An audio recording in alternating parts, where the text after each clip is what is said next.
Fala, guerreiros e guerreiras, leões e leões. Gostaria de falar com vocês sobre o poder do desânimo.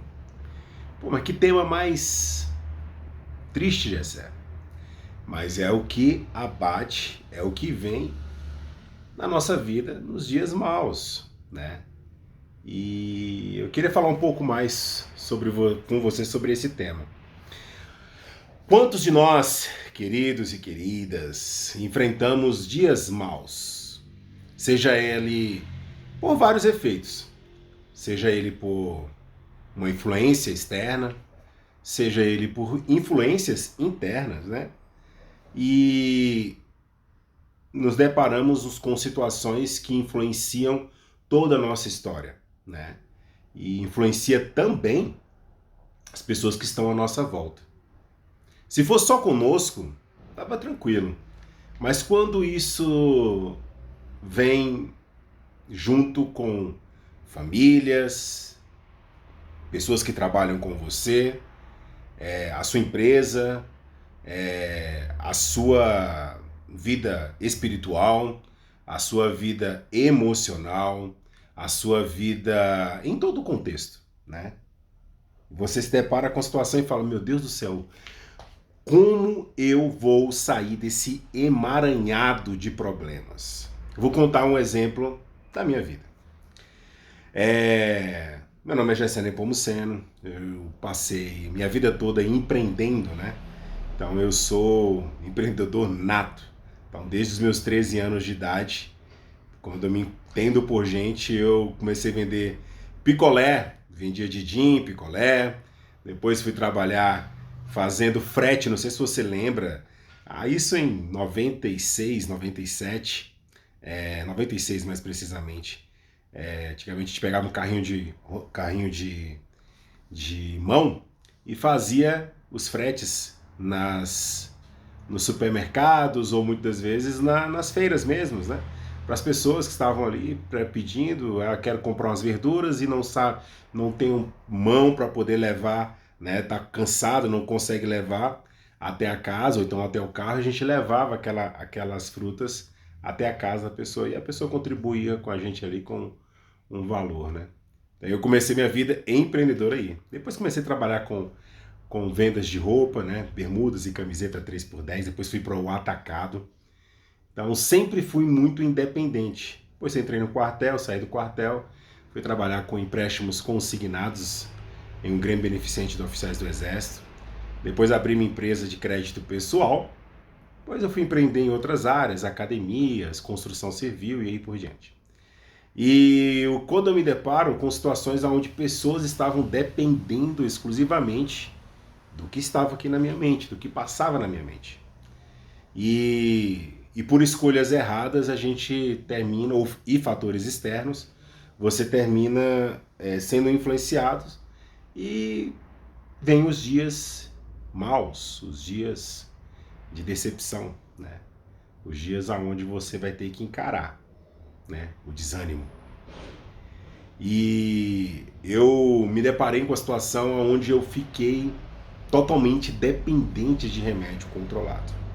Passei 9 anos da minha vida tomando Rivotril e hemifumarato de quercetina 100 miligramas. Então, para dormir, eu só conseguia dormir com esses remédios. Mas como, Jessé, você é um cara de 1,90 m de altura, alegre, gente boa, porque todo mundo me acha que eu sou essa pessoa, né? Divertido, né? Quando eu pergunto meus amigos me falam, Jessé, você é um bom ouvinte, você é uma pessoa que gosta de conversar, é uma pessoa que sempre tem uma palavra de conforto, uma pessoa que exala alegria. Mas ficou depressivo durante 9 anos e tomando remédios tarja pretas e muito fortes. E eu falava para ele o seguinte, olha, eu tentei de todas as formas me refugiar de um problema que eu precisava enfrentar, né? Eu tinha medo de dormir, eu tinha medo. Quantas vezes, né, nos problemas da vida, eu ficava ali horas e horas tentando descansar a cabeça sem remédios controlados, né? E passava a madrugada toda em claro. Eu falo quando em claro, quando a gente fala assim, eu não dormi bem à noite, você fala assim, não dormi nada à noite. Mas se você for parar para pensar, você dormiu ali em torno de 4 ou 5 horas, né? Pelo menos picado, meia horinha, 40 minutos. Eu não dormia nada. Eu começava a descansar por volta de meia-noite, e ia de meia-noite até 7 horas, 8 horas da manhã, e sem nem pregar os olhos na pálpebra dos olhos. Não pregava de jeito nenhum. E isso aconteceu 3, 4 vezes, até que eu falei, cara, eu preciso descansar. Aí eu fui ao psiquiatra, o psiquiatra foi e me prescreveu esses remédios. Claro, eu passei por vários remédios controlados. Mas o que eu quero contar para vocês é como eu me livrei, né? Qual foi a decisão. Então eu tive um problema financeiro, claro, aonde uma das empresas que eu trabalhava não tinha mais capilaridade, não tinha mais como mantê-las, e terminei fechando. Foi uma vergonha muito grande, mexeu muito comigo isso. E logo foi no início de 2022, né? E isso me quebrou demais. Mexeu muito no meu coração, na minha mente. Aí tive que aumentar a dosagem do remédio, porque eu não estava mais conseguindo dormir. E passei um tempo e falei, cara, não é isso para mim. Eu tenho que fazer algo diferente, eu tenho que lutar. E o pior é que você leva pessoas com você, né? Leva pessoas com você, leva sua família, leva seus filhos, leva seus funcionários, pessoas que são amigos mesmo. Você termina levando eles cativos dentro desse problema. Então eu me vi numa situação que eu deveria lutar. Agora era minha vez de lutar. Então eu cheguei, cara, eu vou fazer aquilo que eu gosto, eu vou estudar. Então o que eu fiz? Eu fui para um grupo de WhatsApp, onde fui direcionado para ver uma palestra de um determinado conteúdo digital. Esse conteúdo digital falava sobre marketing de guerrilha e marketing de estratégia, utilizando o id, o ego, o superego, onde todos nós temos pontos em comum, né, em sobrevivência. E em uma dessas palestras eu encontrei um cara que falou, Gessé, eu vi que você falou sobre remédio controlado e falou sobre problemas aí de cunho psicológico, né? E eu falei pra ele, sim, cara, eu tenho isso mesmo e tal, pá. Aí no final dessa palestra ele falou, pô, eu tô indo na sua cidade, eu moro em Brasília, ele mora em BH, e veio pra cá. Aí chamei meus filhos, fiquei um pouco preocupado, saber que processo era esse, né? Ele me explicou mais ou menos como é que era. E eu tomei um remédio. Olha, eu nunca usei drogas na minha vida. E eu sempre tive um preconceito muito grande com isso, né? E até achava que era uma droga, mas, cara, para mim foi um ponto de libertação para mim, que foi uma das medicinas da floresta, chamada ayahuasca, né? E eu só fiz o uso dela uma vez, né? E não que não tenha curiosidade de experimentar agora com a minha consciência limpa, né? Com meu corpo limpo, seria tão muito top. Mas eu fui e tomei, né? Eu usei essa medicina. Eu levava cada choque, porque minha consciência, meu corpo estava totalmente intoxicado, né? E eu ficava falando para Deus, Espírito Santo, me ajuda, Pai, a sair dessa situação. Então foram praticamente quase 7 horas de imersão dentro dessa terapia. E claro, foi assim, libertador. Claro, tive uma experiência transcendente, claro. E no passado, assim, mais 10 dias, né?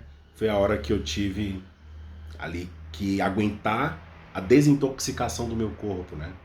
E quando a gente fala sobre desintoxicação, com essa questão das drogas em si, olha, as drogas que você compra na farmácia não se diferem muito das drogas que você compra de meio ilícito, né? Como cocaína, maconha, mela e outras drogas aí, né?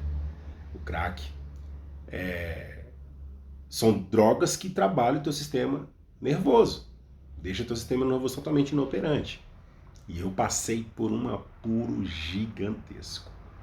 Então, assim, foram praticamente... No 10º dia, eu cheguei na Erlen e falei, Erlen, eu preciso me livrar disso. Eu não aguento mais. Então eu te coloquei também na situação. Então eu quero te pedir para que a gente volte a tomar o remédio controlado. E ela falou assim, não, a gente chegou até aqui, a gente vai até o final. Se você está esperando por mim, então eu estou com você até o final. Vamos ficar até o final? E o Léo, né, que foi a pessoa que nos ajudou, ele falou para que a gente ficasse pelo menos 14 dias sem tomar os remédios, né? Claro, ele nos ligava todo dia, preocupado, né, sabendo como é que nós estávamos, a gente trazia um relatório para ele e ele nos deu ali uma orientação muito top. Claro, nesses dias foram dias de muito desafio. Sensibilidade à claridade, por exemplo, eu estou aqui agora com essa luz dos meus olhos, eu não conseguia ficar com os olhos abertos, né? Eu estava usando óculos dentro de casa, com tudo fechado, ainda com óculos escuro. Sensibilidade a áudio, né, a ouvido, irritabilidade gigantesca, mas no 12º dia parece que o meu sistema imunológico foi desligado. Pum. Eu dormi igual um bebê. Então foram 8 horas de sono que eu nunca tinha tido na minha vida. Então, daí por diante, eu entendi o processo pelo qual eu estava passando e dessa desintoxicação. Hoje, eu comecei em junho, né? Julho, agosto, setembro, outubro, novembro, dezembro, janeiro e fevereiro. Nós estamos entrando no 8º mês sem nenhum tipo de drogas para dormir. E para mim tem sido libertador. Mas é um dos processos, né? Foi me livrar dos remédios controlados. Dessa grande